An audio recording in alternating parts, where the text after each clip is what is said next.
Welcome back everyone. Today we're taking a look at this Power Rangers Lightning Collection Mighty Morphin Dragon Dagger. Taking a look at the box. One thing I didn't notice about this box, but it is cool. It has the similar to the 3-0 figure box. It has a window display.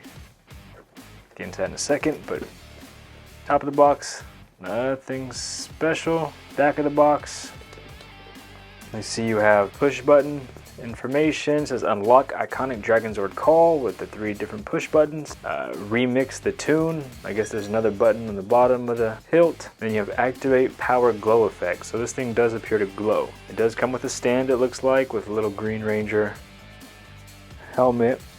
Looks like you have a mode selector on the bottom. So we'll get into that, see if, I think if you twist it, it changes the mode. Alright, it requires 2 AA batteries, not included.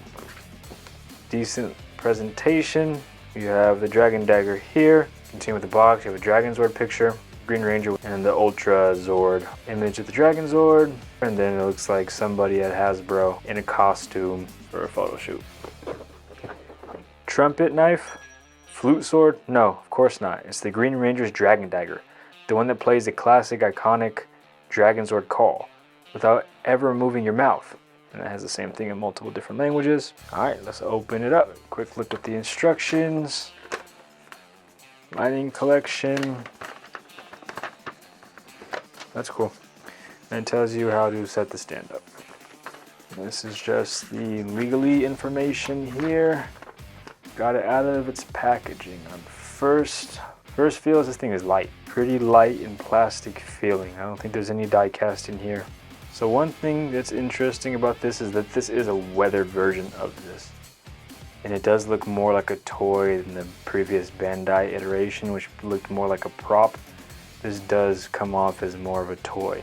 I mean, all the black plastic is completely dull. There's not much detail into it. I mean, you have these molded in decorations, you have these molded in decorations with a huge seam line from the mold. I mean, I personally got this for my kids to play with so they don't destroy the Bandai version. I mean, I think this is going to be perfect for that purpose. Or if somebody wanted to take this apart, repaint it, and use it as a cosplay prop or something, that would also be appropriate, just given the fact that it is super light. It won't drag your belt down or anything like that. And it does give you a good base to work with. You see the battery compartment here. That's obviously where the battery goes. Here's, it looks like your speakers are here. All 3 of these buttons are functional. They feel good, nice and clicky. This button, this one is not so much. It's a bit weird. This doesn't feel very satisfying either. It is clicky. You know, it's kind of loose. And you kind of force it. I don't know if that's breaking it, if that's what it's supposed to do or not. Guess we'll find out soon enough. And here's the other button. Now this one doesn't have the clicky feel at all. This one's a little bit springy. Here is the Bandai version, which in my opinion is just a more premium version. It looks to be same size, generally speaking, but it's definitely much heavier. Die cast components, it says 24 karat gold plated parts. Yeah, let me know if you guys want to see a comparison between the Legacy Dragon Dagger by Bandai and the Hasbro Lightning Collection version. Alright, now that we got some batteries in it, let's see what this thing can do.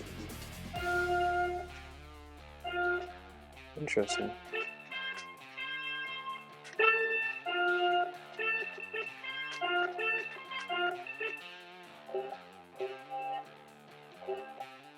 One thing to note about this mode though is when you do push the buttons, different parts of the blade actually light up. Alright, let's change modes. So I press this one, you can see the Mighty Morphin theme song. I don't want to get copywritten, so... Oh, the middle one is the call in the Dragon Zord. That's pretty cool. Okay, so the middle one and the second one. Cool. Dragon Zord sounds. What's the bottom one do? Nothing in this mode apparently. And then let's see if it lights up now. And it's lit, so let's see if we can see the difference. That's off. That's on, and when it's on, it makes a sound. You can hear that. Check out this side. It's kind of like an energized sort of thing, and you can see the light poking through the blade. You can see the weathering texture and the texturing in the green blade there. And then the stand. These things just click into place. It's that. Stand it up. Not mad at it. Nice to have. I do like that it's at an angle too, right? It's where it's like this, as opposed to the power sword, which was just a long, that takes up a bunch of shelf space, where I feel like this take up a little bit less shelf space. So I do like that. All right, everybody, so it's been a couple of days. We've had a chance to play with it with the kids. The kids have had a chance to play with it. This thing is, it's an awesome toy. It's awesome to play with. Fits well in the hand. I mean, these buttons here, obviously they click and kind of get in the way. So you kind of have to turn it off when you're actually playing with it. Otherwise, you're just going to keep constantly pressing buttons, and then when you press one button, it overrides the other. So if you press this button and the Dragon Zord song comes on, you accidentally press the other button, and it's the Mighty Morphin theme song. The Mighty Morphin theme song is going to override it, and it's just going to start playing. And this button here is terrible. So this button does control the lighting up here, and it's just inconsistent. It randomly turns off. It does not matter what mode you're in. I've tried, I thought maybe it was a user error, maybe the mode matters, but it doesn't. It does not matter what mode you're in. It will just fail. Like, it'll just turn off, or this button will not work and it won't turn on. That's one thing to know. So I do wish that this was engineered better. I don't know if I'm gonna send this one back or what Hasbro can do, but that's one thing to know. Hopefully, if you did buy this, the version that you got doesn't have that same issue. So what are my overall thoughts? I think that if you didn't get the Bandai one, this is the next best thing, especially for the price point. I do recommend it, as long as you can get over the fact that you have speaker holes here, the battery's clearly visible.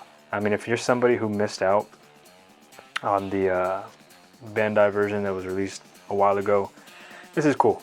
I'm not gonna lie, this is cool. Just keep in mind that it is more of a toy than a prop. It is probably better than anything you'd get, like via 3D printing or anything like that, and especially because it has the electronics in it. That's cool. And if you don't want to shell out a bunch of money for the previous Bandai version, this is your best bet. And they could have went premium with it and probably charged double the price. For what it is, I think it was $59.99 originally. This is for sure worth it. I know that they increased the price to $69.99. I would still probably pick it up at that price. If you're a fan of this, if you're a fan of the show, if you're a fan of the Green Ranger, I would pick it up for that price, if you don't already have the other one.